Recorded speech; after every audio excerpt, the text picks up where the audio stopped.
Bonjour, bienvenue dans la série Science or Not Science. Alors, nous allons passer à la question, qu'est-ce que la science? Parce que si on veut parler de la science, de ses outils, de ses méthodes, du cadre dans lequel elle s'opère, il faut tout de même savoir de quoi on parle. Donc il faut une définition, fût-elle très générale. Et c'est ce à quoi nous allons nous attaquer en suivant un fil historique. Et cela nous prendra déjà quelques vidéos pour le faire. Alors, comme définition, la science est un concept philosophique qui remonte à l'Antiquité grecque. Donc c'est très ancien. Environ 3 millénaires. Le mot science lui-même vient du latin scientia, qui signifie en fait connaissance. C'est une connaissance que l'on a appris, celle que l'on tient pour vraie, qui a une valeur universelle, au moins dans un domaine donné, un domaine qui a ses méthodes et qui contient un ensemble de relations objectives et vérifiables. Platon, dans le Banquet, distingue deux choses. Il distingue d'un côté la droite opinion, orthos logos, qui est en somme le raisonnement pur, logique, de la science ou connaissance, avec le terme épistémé. L'épistémé est une conception que le discours ne peut ébranler, parce que c'est un constat, une connaissance acquise que l'on peut vérifier.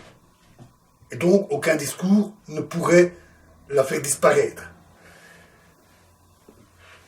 Alors, au niveau historique, la science remonte environ 3 millénaires, et elle est intimement liée à la philosophie, tout en étant différente. Plus exactement, à cette époque, c'était une branche de la philosophie. C'est parce qu'en Ionie, au 7e siècle avant Jésus-Christ, un certain nombre de penseurs ont eu l'idée d'expliquer les phénomènes naturels par des causes naturelles et des relations de cause à effet que la science a pu naître. C'est à cette époque que furent élaborées les premières connaissances scientifiques. Notons d'ailleurs, puisqu'on l'appelle épistémé en grec, l'épistémologie est devenue, au sens moderne, la science de la connaissance. La science, en soi, se décline en plusieurs disciplines des domaines de savoir. Mathématiques, chimie, physique, biologie, mécanique, optique, pharmacie, archéologie, économie, sociologie, astronomie, on pourrait continuer assez longtemps. Et en plus, cela se décline en sous-disciplines. Par exemple, la mécanique, l'optique sont considérés comme des sous-disciplines de la physique. En plus de ces structures vastes et assez hiérarchisées et complexes, les catégories ne sont ni fixes ni uniques. Elles sont extrêmement variables selon les époques. À certaines époques, certaines de ces disciplines n'existaient même pas. Alors que maintenant, oui. Excusez-moi. J'ai un chien qui est parfois infernal. Donc, il est très difficile de catégoriser de manière stricte et absolue les sciences, mais ces catégories peuvent tout de même aider à mieux appréhender la science, qui est quelque chose d'extrêmement vaste. Alors, passons à l'étymologie de la connaissance à la recherche. Scientia, en latin, vient du verbe descrire. C'est un dérivé. Ce verbe signifie savoir. Il désigne aussi la faculté mentale, la faculté mentale humaine qui permet d'acquérir ce savoir. C'est le sens qui est repris dans une expression telle que celle de Rabelais, « Science sans conscience n'est que ruine de l'âme ». C'est dans ce sens original de savoir et de capacité mentale qu'est repris ce terme. C'est une notion philosophique que l'on retrouve sous le nom de connaissance pure.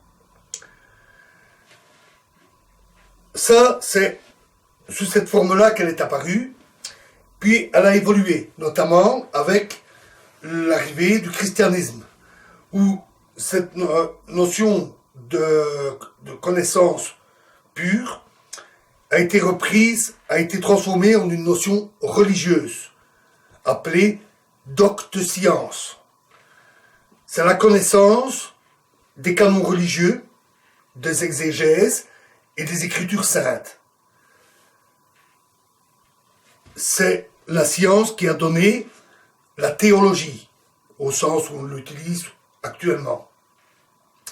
Elle fut à l'époque, pratiquement, pendant une grande partie du Moyen-Âge, pratiquement la seule science réellement enseignée, la seule science établie. Au Moyen-Âge, quelqu'un qui rentrait à l'université, c'était pour étudier la docte science.